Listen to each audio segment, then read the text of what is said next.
Hey everyone, today I'm going to show you how to make a face mask out of a bandana and 2 rubber bands. So all you need is a regular bandana. You're going to lay it out flat, bring it to the middle and fold it. Take the other side, fold that. You're going to flip it over.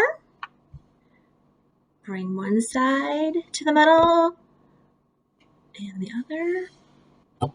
Take one rubber band, bring it up here to this side.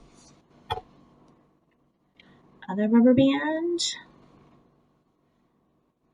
up. I'm going to flip it over, fold it over in half, fold it over in half. Here's your rubber band.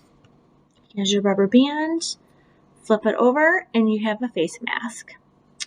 Now you can also take this end and tuck it on this side to make it a little bit more secure and a little more flat.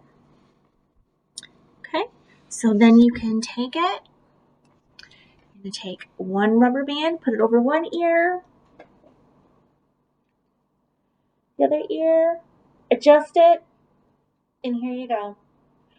So here's a quick DIY activity if you need to go out and about and to keep you safe. So stay safe, everyone, and stay healthy.